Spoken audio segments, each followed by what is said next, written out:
Boa noite. Ok, tudo pronto para mais uma transmissão, aguardando que seja das últimas, de maneira distante, como estamos tendo, nos preparando para estarmos juntos, orando pelo Ceará, orando por Juazeiro do Norte, para que as coisas melhorem, nós estejamos juntos. Boa noite, irmão Samuel, diácono, evangelista. Boa noite, Lucas, também evangelista, irmã Michele. Vi hoje, irmã Michele. Ok, Micaele já anunciou lá no grupo. Nós iniciamos nossa transmissão aqui de quarta-feira. Bom, rogamos ao Senhor que nos abençoe nessa noite. Boa noite, Fidel. Boa noite, Dona Nena. Saudade do seu café. Boa noite, Suênia. Quanto tempo? Ok. Então, peço aos irmãos que já estão entrando aí que preparem suas Bíblias em João capítulo 2. Tem sido tão bom meditar nesse texto do livro de João, um livro maravilhoso. Seria muito melhor estarmos juntos, né? Mas, mesmo assim, o compartilhamento da palavra de Deus continua sendo feito. Boa noite, irmã Mazé, irmã Miriam, Magno, Davi Gleidson, Micaele. Foi aniversário ontem de Michele, Micaele e da irmã Daniele. Deus abençoe vocês, minhas irmãs, e a todos também que estiveram comemorando nesse mês seus aniversários, mês de julho. Boa noite, pastor Marcos Paulo. Estava aí na igreja junto com o irmão Luciano, preparando-nos para uma internet melhor, uma transmissão melhor na igreja, graças a Deus. Boa noite, irmã Rosineide, toda a sua família, que Deus abençoe. Bom, então vamos nos preparando aí para orarmos, nos preparando para cantar um louvor, mesmo desafinado. Quero incentivar você a cantar em casa, se preparando para cantar em comunidade. Boa noite, irmã Maria, também encontrei hoje. Uma bênção poder ver a irmã bem. Certo, então deixa aí sua Bíblia marcada em João capítulo 2, tá bom? Nós vamos iniciar orando, fazendo uma oração aí por nossa igreja, orando por cada irmão, para que Deus abençoe seus crescimentos espirituais, tá bom? Seu discipulado com Cristo, seu aprendizado da palavra, sua santificação e suas famílias. Boa noite, irmã Luzanira, irmã Ana Lúcia, irmãs preciosas para a nossa igreja e para o reino de Deus. Deus abençoe vocês, tá bom? Vamos orar? Então, convido você a entregar ao Senhor esses pedidos de oração. Se houver algum problema aí no áudio, vídeo, por favor, me avise, ou aqui ou no WhatsApp, tá bom? Vamos orar. Senhor Deus, agradecemos por essa noite estarmos juntos, mesmo que eu estou aqui olhando para uma tela e cada irmão está olhando para uma tela, o Senhor de alguma forma nos une. E esse laço de união é poderoso e perfeito e está para além de todas as nossas forças. É o sangue de Cristo. O sangue de Cristo que pulsa em cada coração, dando-nos vida, vida para aqueles que são cristãos, vida para aqueles que têm compartilhado suas vidas uns com os outros. E quanta saudade nós temos, Senhor, de compartilhar o toque, de compartilhar a visão. Que saudade desses irmãos, que saudade da tua igreja reunida, Senhor. Por favor, usa essas transmissões para a manutenção da saúde espiritual das famílias. Que as famílias continuem tendo consciência da necessidade do culto doméstico, da necessidade da pregação da palavra em outros meios, em mídias sociais e ligações, e aos seus familiares, aqueles que estão mais próximos. Mas, Senhor, que essas lições, sendo aprendidas no nosso coração, que elas nos façam ansiar mais ainda pela volta do culto físico, daquele momento em que estamos juntos, pois assim o Senhor tem ordenado a tua igreja. Dá sabedoria a cada um de nós, no nosso viver, no nosso agir. Abençoa a tua igreja, igreja local Sião, nós te pedimos, e todas as igrejas que professam o teu nome. Que o Senhor dê sabedoria em cada contexto cultural específico, mas queremos entregar especialmente os irmãos da nossa igreja, esses que estão assistindo e aqueles que assistirão, Senhor, o seu crescimento espiritual diante de Ti. Que aprendam mais do Senhor, que glorifiquem mais o Senhor, afinal, isso é a vida eterna, é conhecer a Ti, O único Deus verdadeiro é o Senhor Jesus Cristo. Muito obrigado ao Deus Trino. Nós te agradecemos, ó Espírito Santo, pelo teu agir em nossa vida, pelo guiar da tua igreja. Ajuda-nos a fazer aquilo que o Senhor está nos ensinando. Rogamos ao Pai, em nome do Filho, Senhor Jesus Cristo. Amém. Ok. Boa noite, irmã Maria Diogo. Boa noite, pastor Ronilson. Boa noite, Alícia. Tudo bem com vocês? Se alguém quiser compartilhar algum pedido nos comentários, não tem problema, sabendo que ficará público, mas também compartilhem seus pedidos e agradecimentos no grupo da igreja, bom? Então, convido você a cantar Agora Me Pegaram, tá bom? Não lembro o número do hino. Se alguém souber, colocar aí nos comentários. É o hino Firme nas Promessas. É 154? 154, não me recordo. Firme nas Promessas, tá bom? Firme nas promessas do meu Salvador, cantarei louvores ao meu Criador. Fico pelos séculos do seu amor firme. Firme nas promessas de Jesus. É um cântico que nós necessitamos lembrar nesses dias, tá bom? Então, desconsidere aí minhas desafinadas. É 154, né? Acertei. Minha memória não está tão ruim. Cante aí, tá bom? Desconsidere minha voz, que seja um incentivo para você.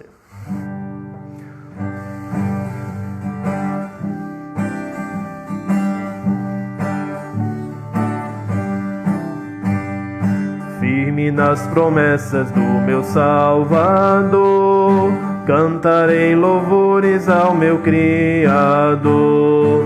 Fico pelos séculos do seu amor, firme nas promessas de Jesus. Firme, firme, firme nas promessas de Jesus, meu Mestre. Firme, sim, firme nas promessas de Jesus.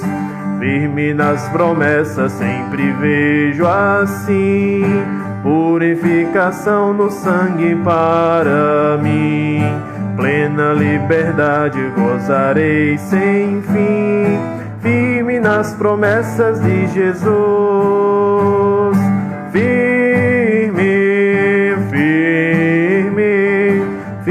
nas promessas de Jesus, meu Mestre. Firme, sim, firme nas promessas de Jesus. Firme nas promessas do Senhor Jesus, em amor ligado com a sua cruz. Cada dia mais alegro-me na luz, firme nas promessas de Jesus. Firme, firme, firme nas promessas de Jesus, meu Mestre. Firme, firme, sim, firme nas promessas de Jesus. Amém. Firmes nas promessas da Escritura, promessas que mantêm-se firmes, porque são construídas pelo divino arquiteto, divino engenheiro, e nós esperamos essa cidade que é construída sobre essas palavras, essas promessas divinas, firmes, irmãos, firmes. Faltam-nos coisas agora, falta-nos muito daquilo que queremos, mas nós permanecemos firmes nas promessas do Senhor Jesus. Então convido você a ler, nesse momento, João capítulo 2. Nós vamos ler versículos 1 ao 12. Então nós vamos fazer uma segunda oração antes da meditação da palavra do Senhor. Estamos entrando aqui em um novo começo, tá bom? No livro de João, uma nova sessão tão maravilhosa, e vamos deleitar nossa alma nesse estudo, tá bom? Sendo assim guiados pelo Espírito Santo. João capítulo 2, versículo 1. É verdade, pastor, muita saudade, muita saudade. Foi essa saudade que me fez lembrar de cantar mais, de procurar cantar mais e tentar cantar todos os dias, né? Eu acho que essas coisas que nós estamos sentindo falta é o que Deus tem usado para nos mostrar a importância delas. Boa noite, irmão Maicon, Patrícia, Isis, Deus os abençoe. Vamos lá, João capítulo 2, versículo 1. 3 dias depois, houve um casamento em Caná da Galileia, e a mãe de Jesus estava ali. Jesus também foi convidado com seus discípulos para o casamento. Tendo acabado o vinho, a mãe de Jesus lhe disse: eles não têm mais vinho. Mas Jesus respondeu: por que a senhora está me dizendo isso? Ainda não é chegada a minha hora. Então ela falou aos serventes: façam tudo o que ele disser.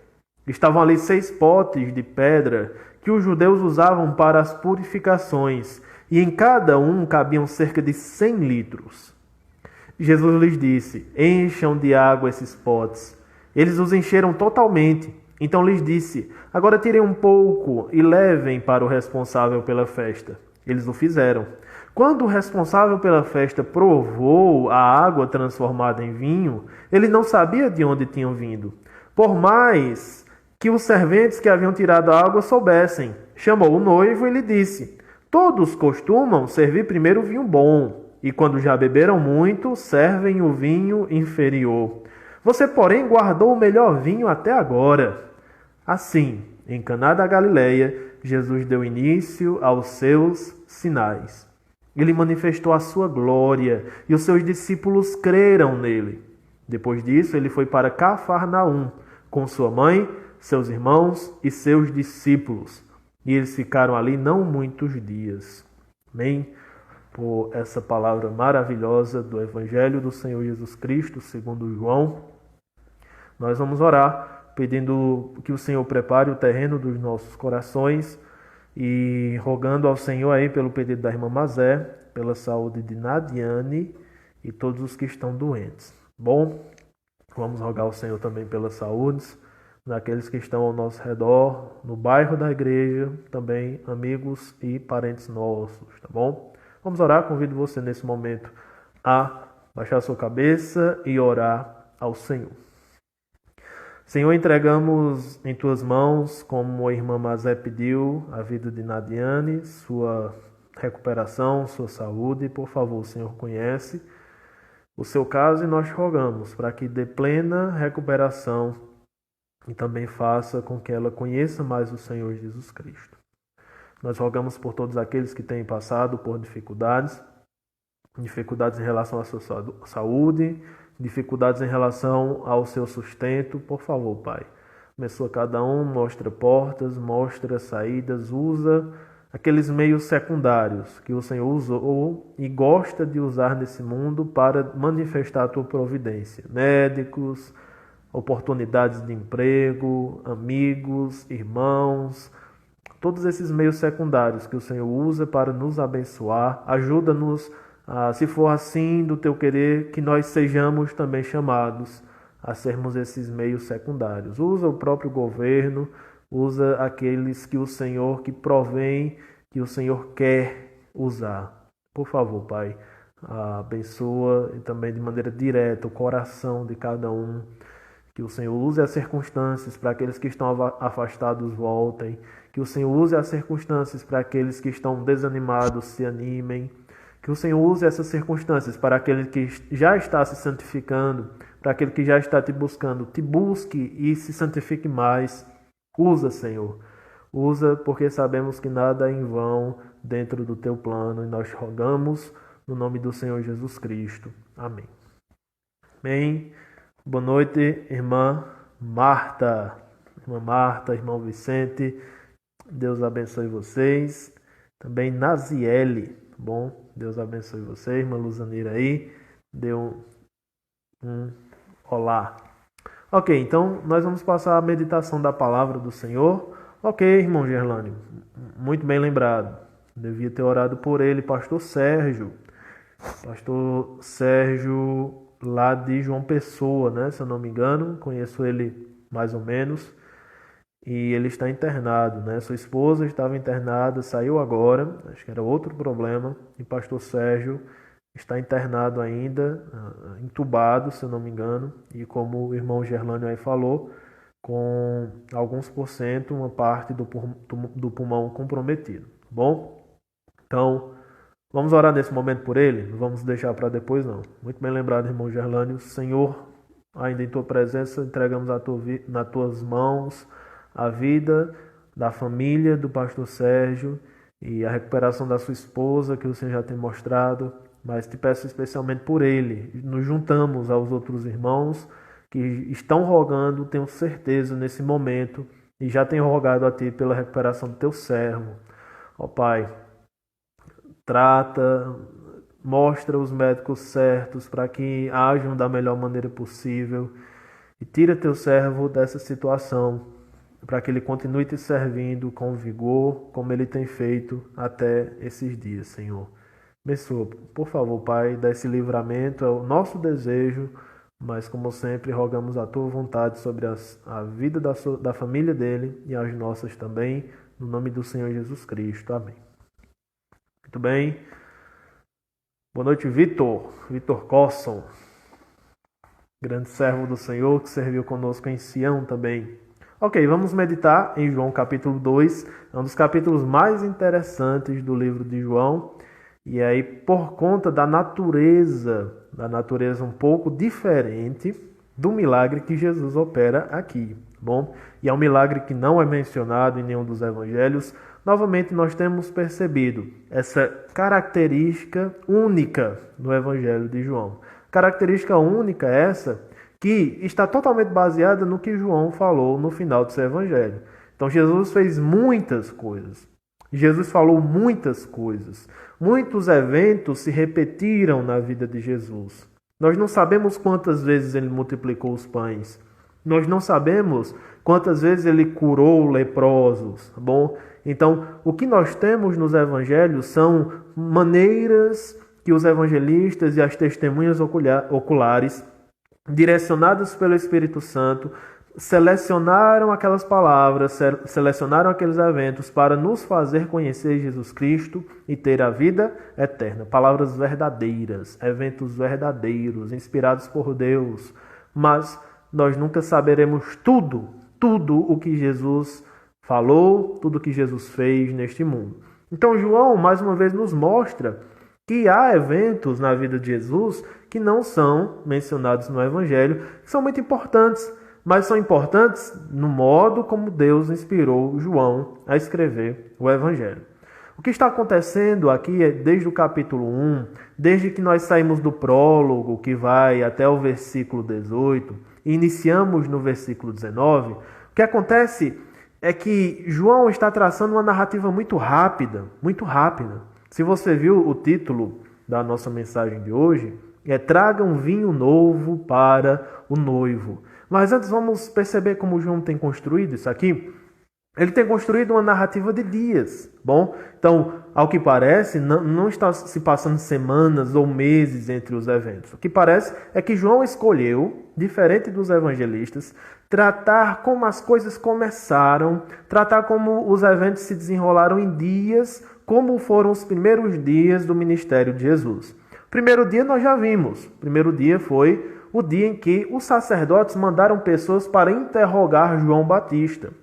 Nós temos o segundo dia, quando João Batista encontra Jesus e diz: Eis o Cordeiro de Deus que tira o pecado do mundo, versículo 29, e quando Jesus é batizado. Bom, nós temos o terceiro dia, no versículo 35 do capítulo 1. Nesse versículo 35, novamente João Batista dá testemunho de Jesus, eis o Cordeiro de Deus, e alguns dos discípulos de João Batista passam a seguir Jesus. Só que acontece um fato interessante que eu mencionei para vocês na última quarta-feira. O que acontece é que eles vão no terceiro dia para Jesus, mas já está à tarde. Então eles passam o resto da tarde, das 4 horas da tarde com Jesus, eles dormem onde Jesus está e eles acordam com Jesus. Então nós poderíamos dizer que esse é o terceiro e quarto dia da narrativa, bom? Então nós chegamos ao quarto dia e nesse quarto dia há aquela interação entre Felipe e Natanael, bom? Felipe encontra Jesus e vai mostrar a Natanael e tem todo aquele diálogo que nós vimos. Então o que parece é que no aqui isso está acontecendo no Felipe e Natanael entre o quarto e o quinto dia. Quando nós chegamos no capítulo 2, olha como inicia o capítulo 2. 3 dias depois, houve um casamento em Caná da Galileia. 3 dias depois. Então, se nós juntarmos aí os 5 dias, 4, 5 dias, mais esses 3 dias, o que nos parece é que João está tratando de uma semana. Como foi a primeira semana do Senhor Jesus em seu ministério. Então, um dia antes dessa inauguração, com toda aquela expectativa sendo formada, então João está nos traçando aqui 7 dias, tá bom? Uma semana. Qual seria o significado dessa intenção de João tratar dia após dia e formar essa semana? Qual a intenção para que nós, como cristãos, entendamos o que essa semana tem a ver? Por que são 7 dias? É muito importante compreender toda a simbologia que João traz. João, como eu falei, ele tem características muito diferentes dos outros evangelistas, e uma delas é o fato dele usar simbologia, tá bom? Então, existem coisas, por exemplo, a luz. Eu estou sendo iluminado aqui. A luz é um evento natural.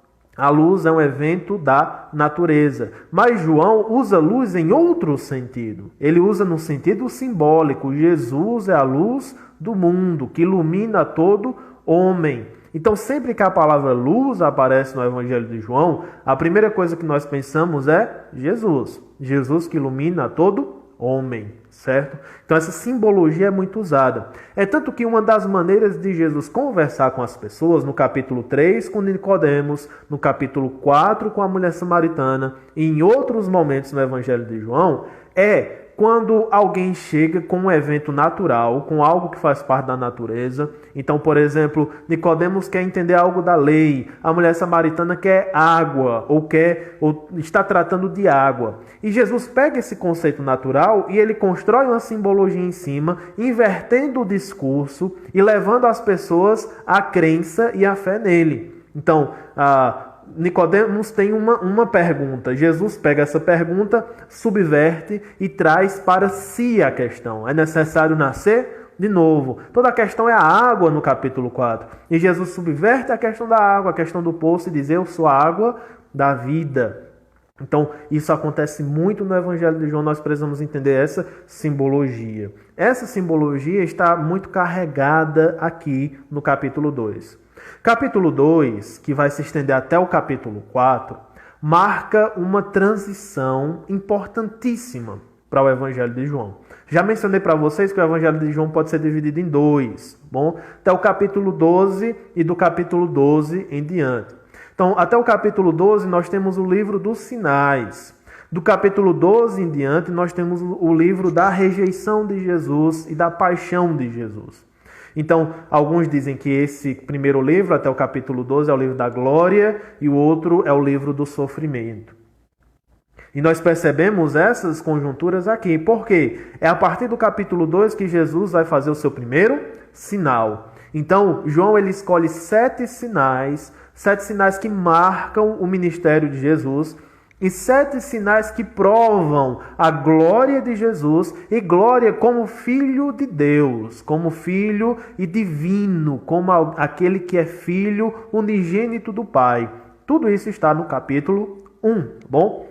Então, 3 dias depois, nós temos uma semana sendo formada, e a simbologia da semana pode querer dizer algumas questões. No âmbito natural, eu destacaria o seguinte: o fato de João saber as coisas dia por dia, o que aconteceu dia por dia, aumenta mais a nossa confiança na fidedignidade do relato de João. Então, João ele sabia muito bem o que aconteceu dia por dia, dos primeiros dias do ministério de Jesus. Isso aumenta o peso na tese de que João já está se escondendo. João já participou do ministério de Jesus dentre os primeiros que se converteram, e João já está se escondendo desde o início. Lembra onde eu falei que fica uma pista para onde João está? Uma pista para onde ele começa a se esconder? Claramente ele se esconde no final do Evangelho, dizendo que há um discípulo a quem Jesus amava ou que amava Jesus. Então é o discípulo amado. Então claramente nós já sabemos, nós já pressupomos, ele é João, só que ele não quer se mostrar. Nós falamos de outra prova, né? Ele não chama João Batista, ele chama apenas João, como querendo dizer, olha, ele é João, não tem outro João na história. Tirando-se da história, mostrando sua humildade, etc. Então a prova que nós demos é que André, no início, o primeiro que se converteu, aparentemente o primeiro que seguiu Jesus, estava com outro discípulo. André é nomeado, o outro discípulo não é nomeado, e é muito provável que ali já era João acompanhando Jesus desde o princípio. Por isso que ele sabia as coisas bem direitinho, porque ele viveu, mesmo em sua velhice, ele sabia, ele tinha tudo aquilo na memória, desde os primeiros dias em que Jesus começou o seu ministério. Mas a simbologia da semana, além desse mundo natural que eu estou falando, ela pode passar do mundo natural e pode nos lembrar do Gênesis, pode nos lembrar da semana da criação. Então nós temos uma semana sendo usada por Deus para criar uma ordem. Lembra que tudo era sem forma e vazio, e Deus traz ordem, Deus traz vida e ordem para o que estava sem forma e vazio. Deus traz dinâmica, Deus cria uma ordem, só que essa ordem é bagunçada de novo pelo pecado. E o pecado no Jardim do Éden bagunça. Então aquela ordem que Deus criou na primeira semana, agora é chamada de velha ordem. É uma ordem envelhecida pelo pecado. É uma ordem já dominada por Satanás. O capítulo 2 de João nos indica o nascimento de uma nova ordem, de uma nova era. Quando eu falo ordem, pense em um novo reinado, pense em uma nova presidência, pense em um novo modelo de vida, pense num novo universo sendo criado. Por isso que os 7 dias estão sendo evocados aqui. Porque os 7 dias da criação trouxeram ordem ao mundo. E Jesus, quando inicia seu ministério e até a cruz, inaugura uma nova ordem, uma nova era, da qual nós fazemos parte. Quando nós nos convertemos, nos tornamos filhos de Deus, nós somos novas criaturas que fazem parte de um novo reino. Nós oramos, Senhor, venha a nós o teu reino, seja feita a tua vontade, assim na terra como no céu. É o pedido do crente para que essa nova era venha e se estabeleça desde já, mas ainda perfeitamente para o futuro.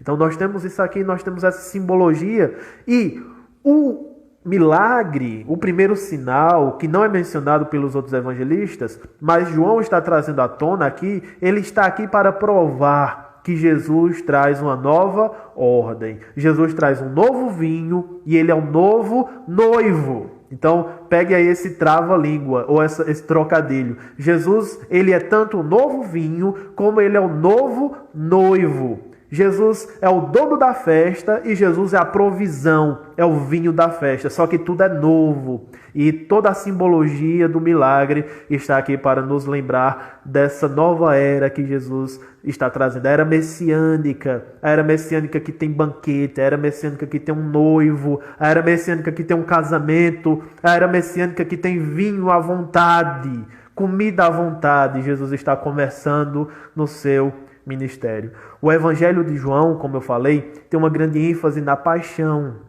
Na última semana de Jesus, seu caminho para a cruz. Os evangelhos sinóticos também. Tudo aponta para a cruz. Tudo aponta para Jesus morrendo na cruz. Ele está caminhando para isso. O Evangelho de Marcos, de maneira muito forte, a essa questão. Ninguém pode segurar Jesus de chegar à cruz. Ele é o servo sofredor. Ele é o servo que é rei, mas veio para servir os outros, para dar vida no lugar dos outros. Então o pastor Marcos Paulo tem exposto isso no Evangelho de Marcos. Mas esse milagre está nos trazendo o fato de que, desde o início do seu ministério, Jesus já está inaugurando a nova era. O fato que importa não é só a cruz. Tudo que Jesus viveu neste mundo, toda a sua vida é significativa para o cristão.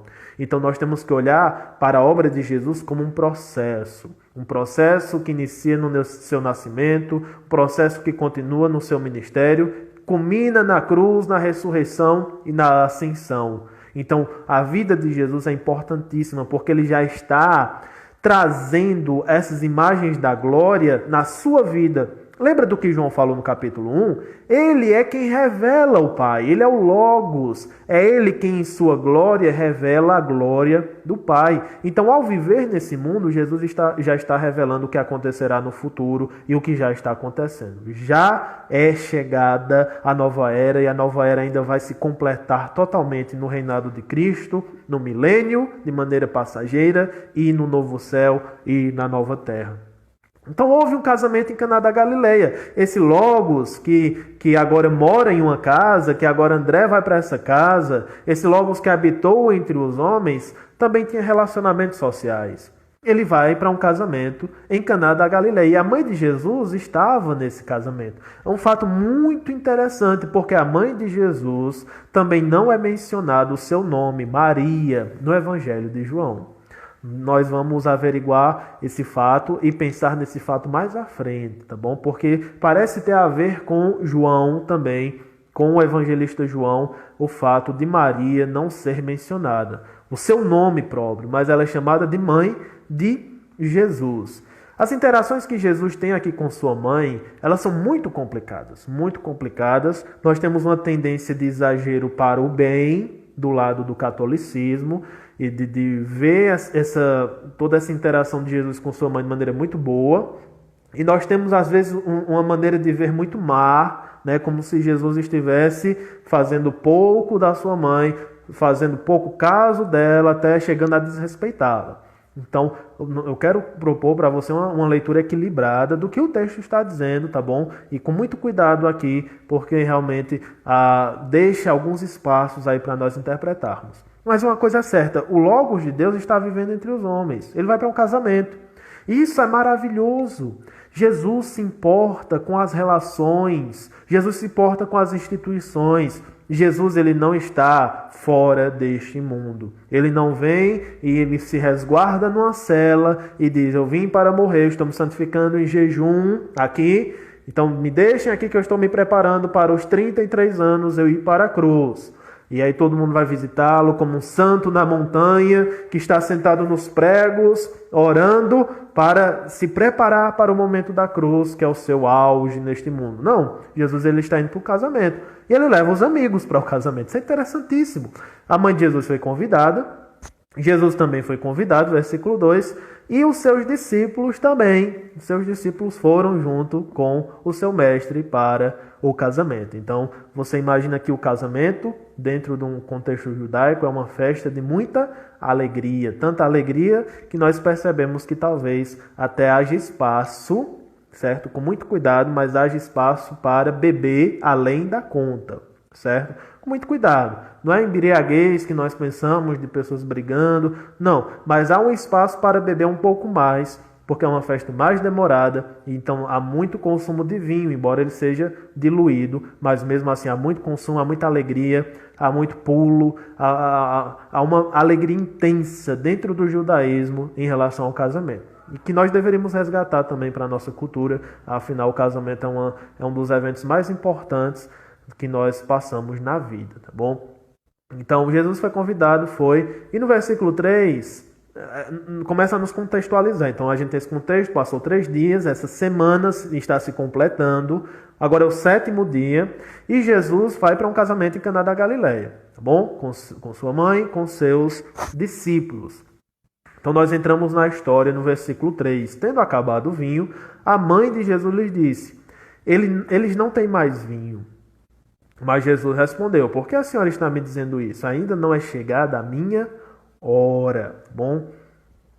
Talvez, tá bom? A mãe de Jesus, ela não é como o mestre que ali fala no final, né, que está organizando o vinho, as comidas, mas por ser uma mulher e talvez amiga da família, a mãe de Jesus muito provavelmente estava ali ajudando com a comida, com a bebida, e percebeu prontamente que faltou vinho. Agora, a pergunta que nos fica é: se esse é o primeiro milagre de Jesus, se esse é o primeiro milagre que Jesus está fazendo na terra, por que ela vai pedir a Jesus que trate dessa questão? Por que ela vai pedir a Jesus que resolva essa questão? E ela diz: eles não têm mais vinho. E a resposta de Jesus é um pouco difícil de entender, né? Então parece um pouco espinhosa. Por que a senhora está me dizendo isso? Ainda não é chegada a minha hora. Há lendas que já saíram em filmes, há lendas que há nos evangelhos apócrifos, de que Jesus já fazia milagres desde a sua infância. Então tem uma lenda muito conhecida aí, as pessoas acreditam, né? Mas está nos livros apócrifos, que Jesus criança, um passarinho morre perto dele, e ele chora por causa do passarinho, e ele bota o passarinho embaixo de uma caneca de barro, ele ora, aba, e tira a caneca, né? Parece um passo de mágica, e o passarinho sai voando. Talvez você viu em algum filme antigo aí, sobre a vida de Jesus, ou leu nos apócrifos, tá bom? Naqueles evangelhos apócrifos. Então, como se Jesus já fizesse, tá bom, aqueles milagres desde a infância, mas não parece ser esse o caso. Afinal, João está dizendo que é o primeiro sinal que Jesus fez, o primeiro milagre. Nós não temos mais registro algum de Jesus fazendo milagres anteriormente a isso. Parece, irmãos, parece que José, nessa época, Jesus adulto, que José já havia falecido. É uma pressuposição que aparece nos evangelhos. A última vez que nós vimos José, o José como vivo, José como atuante, é quando Jesus tem 12 anos e ele está no templo ali com os pais. Depois disso, nós não temos mais notícia de José o carpinteiro. Há passagens no evangelho que diz que Jesus é chamado de filho de José o carpinteiro. Mas há uma passagem em Marcos em que Jesus é chamado de Jesus o carpinteiro. Isso pode ser uma pista para o fato de que José morreu e passou a profissão totalmente para Jesus. Então isso explicaria um pouco dessa dependência que Maria tem de Jesus. Maria já sabe, ela tem coisas que ela guardou no coração. E eu acho muito interessante essa palavra. Ela guardou coisas no seu coração. Também o sacerdote disse que uma espada transpassaria a sua alma. Então aqui vai um pouco do que eu entendo do Evangelho de João.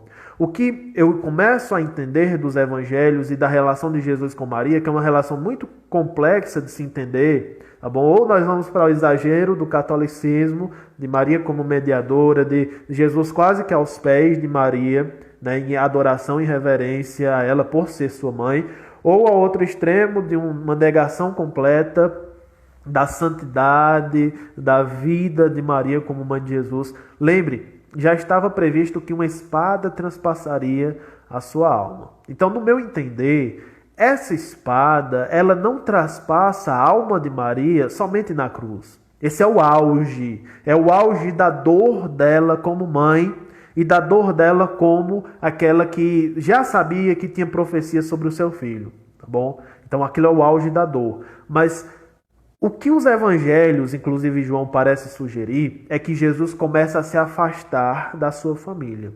Jesus começa sem nenhum problema, sem nenhuma discussão, sem nada de pecaminoso envolvendo isso. Mas Jesus, quando inicia seu ministério, começa um afastamento gradual da sua família.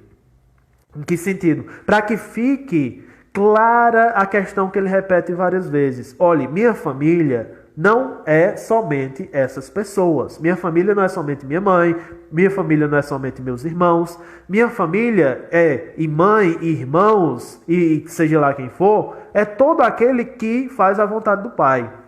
Então, talvez fosse necessário, ou na verdade foi necessário, que Jesus iniciasse um afastamento gradual da sua família, sem problema nenhum, sem pecado nenhum, mas que iniciasse esse afastamento gradual da sua família para que iniciasse seu ministério, para que as pessoas compreendessem melhor. Olha, ele tem mãe, tem irmãos, mas ele é filho de Deus, na verdade. Ele é filho de Deus. Então talvez fosse necessário esse afastamento.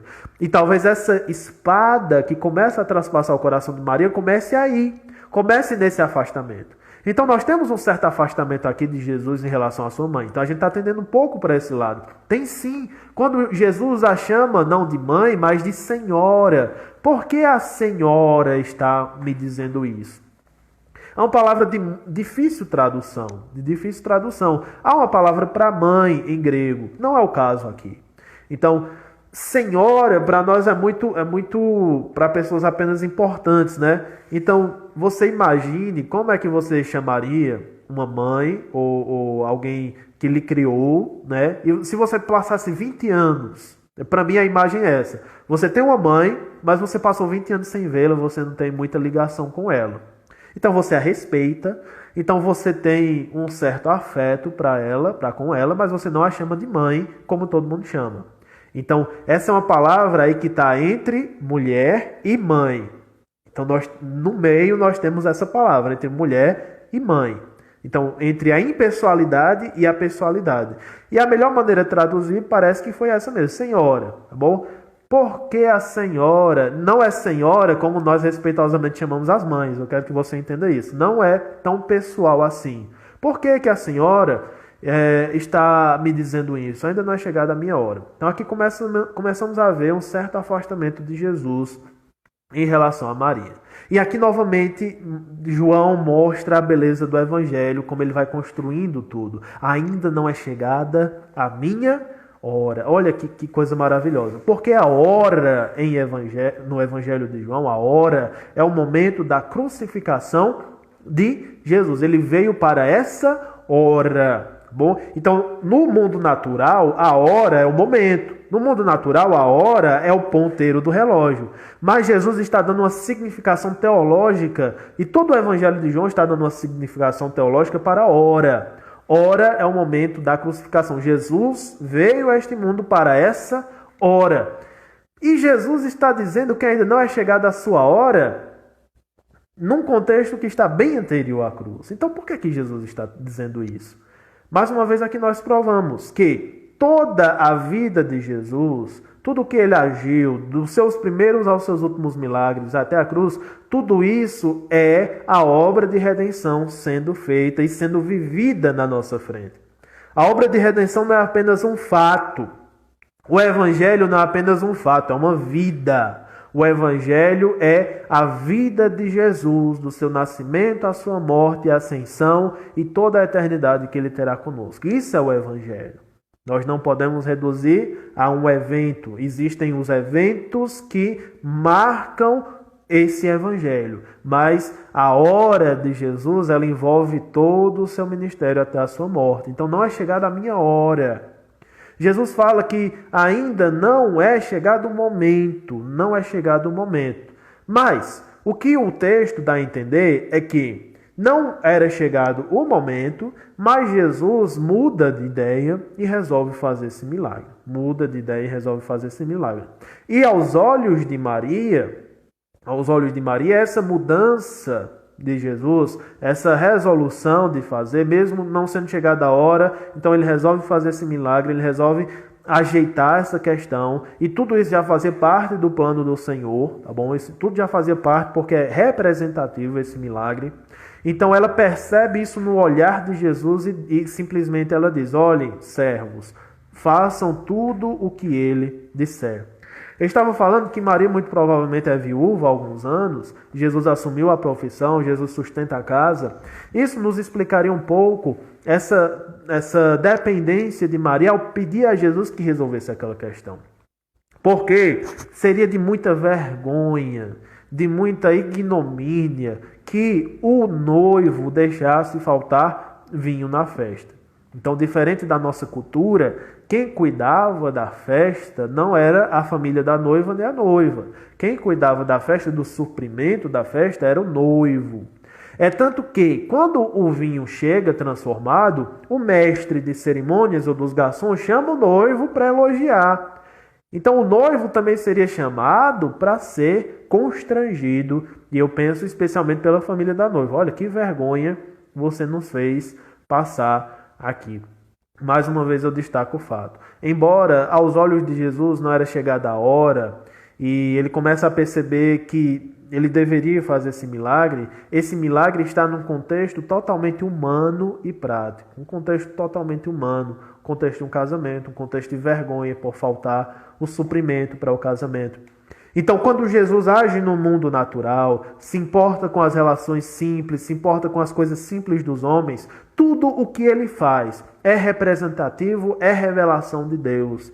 Por isso que nós devemos olhar para esse milagre, embora seja estranho para nós, transformação de água em vinho, e perceber que nessa transformação, a revelação de Deus para nós, ele está mostrando algo, ele está revelando que a nova era do plano de Deus está sendo implantada. Há um vinho novo.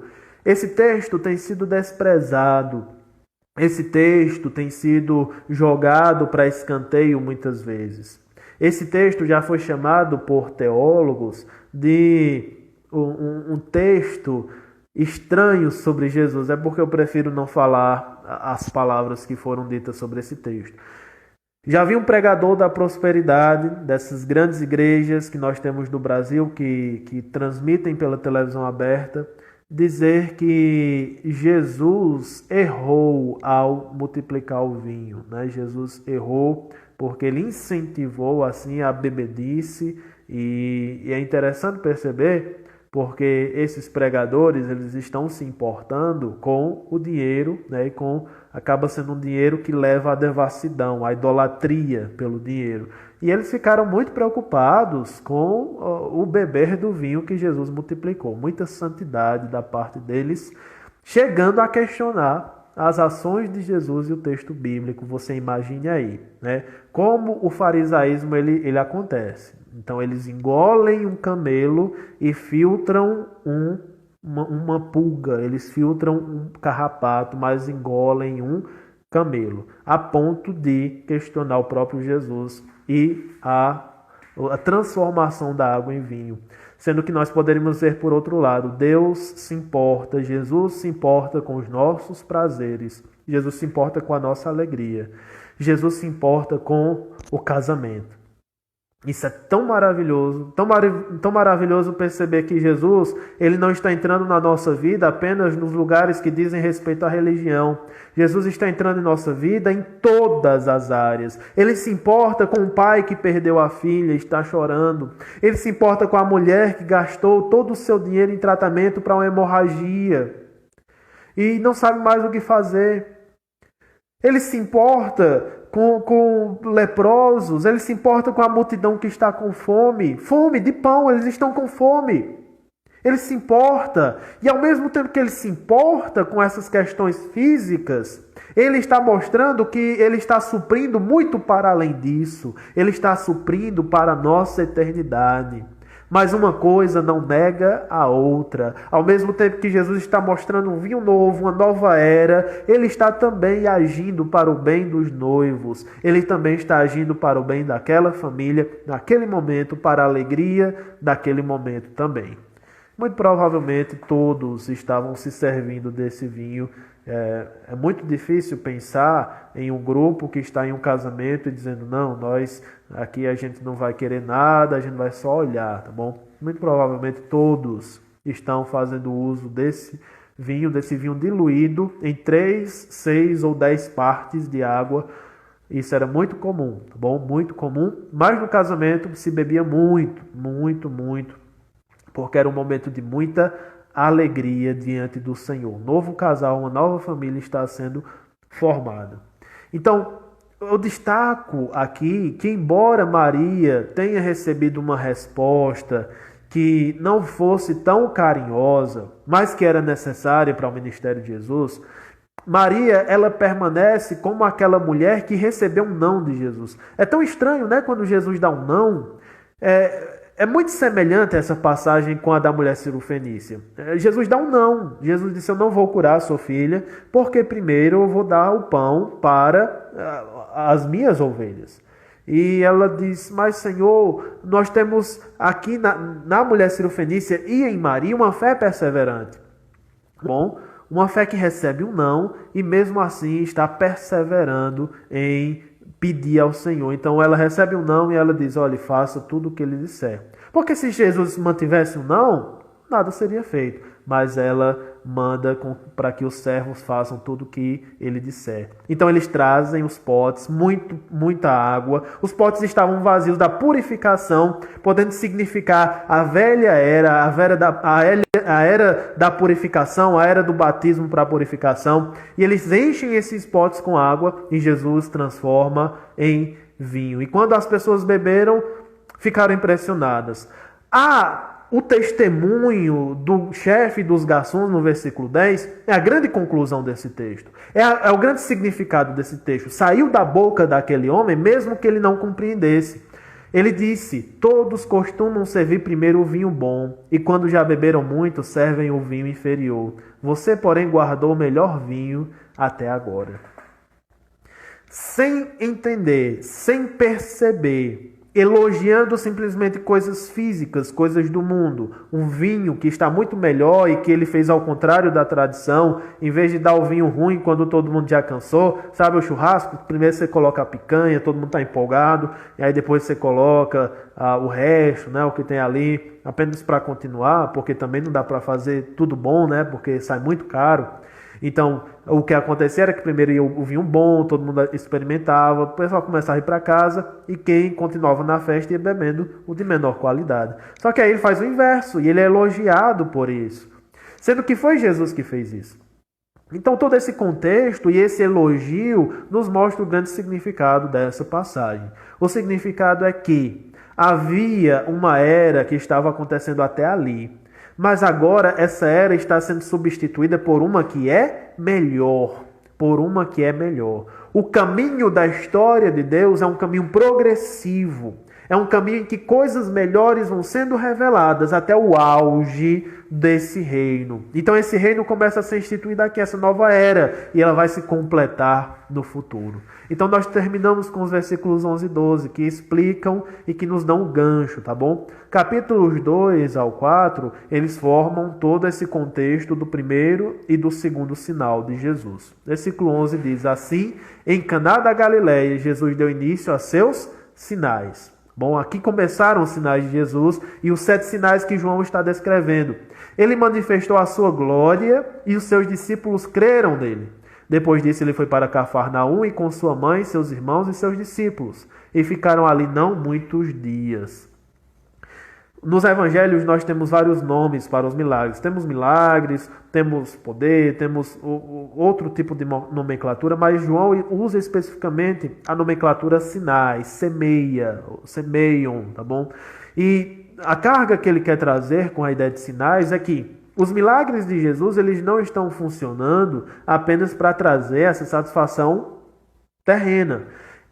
É satisfação terrena, é resolução de problemas terrenos, mas que apontam para algo além da própria satisfação, entendem? Então são como placas que indicam, olhe, ele é filho de Deus, são sinais, são provas, são placas de instrução, de direção. Olhem para Jesus, ele é filho de Deus, olhe as obras, reconheça as obras. Se você reconhecer as obras, você vai saber que ele veio do Pai.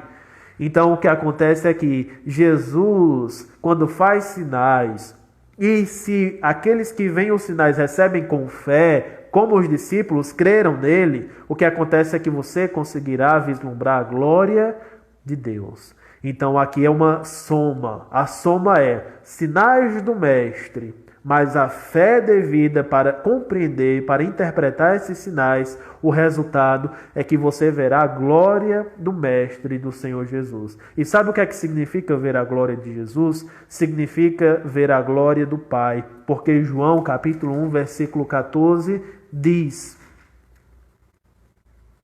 e o Verbo se fez carne e habitou entre nós, cheio de graça e de verdade.